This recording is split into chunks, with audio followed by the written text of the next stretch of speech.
Greetings, everybody, and welcome back to the Black Death. Today, before we begin our actual lecture, I'm going to briefly go over what a primary and secondary source is. So primary sources are key. As I said before on the discussion board, primary sources are the historian's bread and butter. This is what we use to come up with our arguments. So a primary source is usually a contemporary account of an event. So for example, the Black Death, right? So a primary source would be from somebody who either experienced or witnessed the event in question. They are a contemporary of the event. And examples of some primary sources, in case you get a little confused, they are usually can be diaries, letters, memoirs, artwork, pictures, manuscripts, newspapers, etc. So some of the sources that we've been reading, some of the authors, we've been reading Gabriele de Mussis, Giovanni Boccaccio, and even Francesco Petrarch. So these are a few contemporary authors from the time of the Black Plague, and these guys are primary sources. So we have, like I said, we've got some diaries, we've got some letters with Ogier de Busbecq. I had you read it, his Turkish letters. That is a primary source for the 16th century. It discusses the 1500s. It discusses what Ogier de Busbecq was doing when he was in Constantinople in the 1550s. So just to be sure, so I want to make sure people understand that what the primary sources are. So what you're looking at each week are not only secondary sources, but primary sources. So every week we have a few separate primary sources that I'm having you read. So you need to really pay attention to those, take good notes, make sure you understand what they're trying to get across to you, because when it comes to writing your final paper, you will be having to use the primary sources to come up with an argument. So next we'll discuss secondary sources. Next we have secondary sources. So secondary sources can be scholarly sources, and these usually interpret the primary sources to come up with an argument. So these can be like history books, journal articles, which I've been having you guys read some journal articles. There can even be podcasts, textbooks, documentaries, and as we've seen so far, some of our secondary sources, the authors are like John Aberth. He is a scholar, right? So his book is a collection of primary sources, but the little tidbits that he writes, like on religious mentalities and the society and economic impact, that is a secondary source.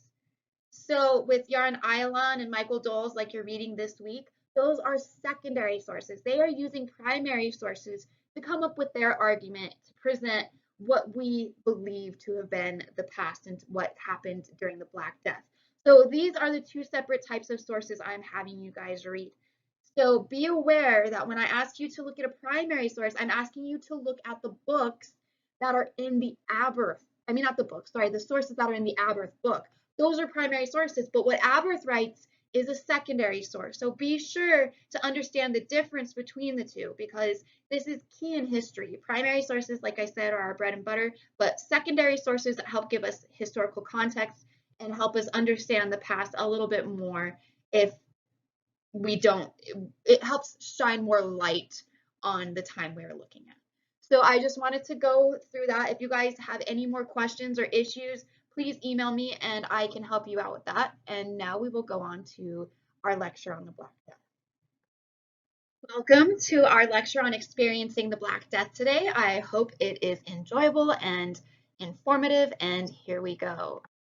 So first, I'm going to give you a little bit of a context to the European pandemic.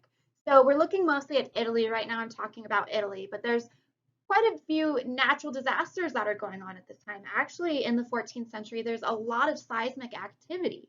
So in Italy, we have quite a few volcanic eruptions. There's regular volcanic eruptions between the 1320s and 1340s. And if you guys remember, we have this theory of miasma, right? So with these volcanic eruptions, they're letting out dangerous materials into the air. They are contaminating the air. And so in Italy, they even claimed that the wine spoiled due to this. Then we also have droughts and deluges. So there are years of dryness followed by deluges of rain. In 1345, for example, it was said to be a year with 6 months of flooding. So these droughts and deluges also lead to economic turmoil. There's a disruption of labor, and this disruption of labor led to food shortages right before the Black Death. For example, there are 4 food shortages across Southern Europe at this time. Florence was a wealthy capital at this time. So supposedly the government of Florence was feeding 100,000 people every day. And there's even accounts of peasants eating grass in the countryside. There's also, in addition to this, social upheaval. There's great anxiety and strife at this time, riots over food, and there's a general sense of unease before the arrival of the Black Death. So we see that there's this general sense, as I said, of unease, and it's starting to culminate in what we will see happen as the Black Death. So here's a little map showing how it spread when it got to Italy. So as we've talked about briefly before, that the Black Death originally arrived in Messina. So it arrived in Sicily in October of 1347. And over the span of a few months, it spread. So it went from Messina to Genoa to Naples to Florence to Rome to Venice.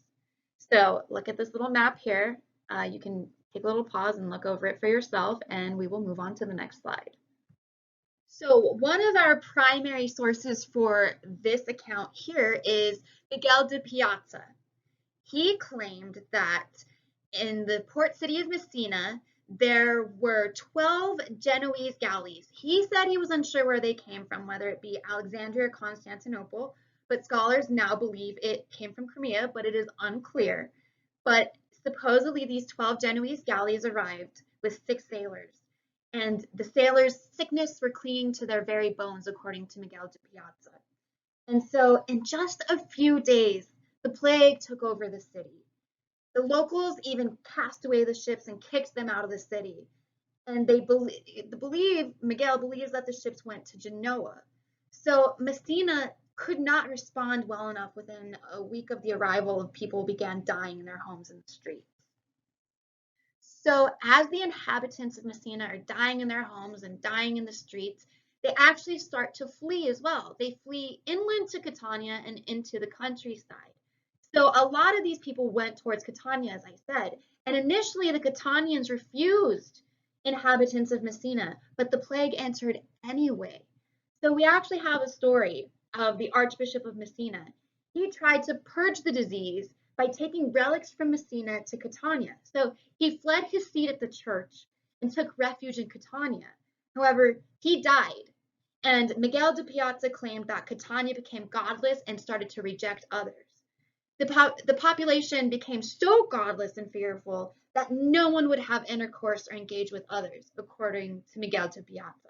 So the plague also struck Florence, which was a great economic center and even home of the Medicis. So Florence was ravaged so much by the plague, more so even than Rome, Paris, and London. It's even sometimes called the Plague of Florence because it suffered so immensely during this time. So now I'll just go over this again. We've talked about it a little bit briefly before, but the individual epidemiology of the plague, again, remember it's the bubonic plague, Yersinia pestis, named after Alexander Yersin. It's a lymphatic infection. The symptoms, as we know, are swollen lymph nodes, coughing of blood, chills, nausea, fever. There's 3 types: the pneumonic, the coughing of blood, the hemorrhagic, bloody discharge, and septicemic, the blackening of skin. And here we see a plague patient with the buboes all over their body.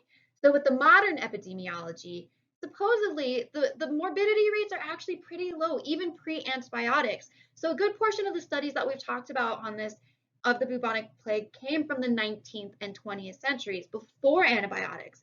But even so, the morbidity rates are pretty low, as I said, about under 10%, even under 5% or so.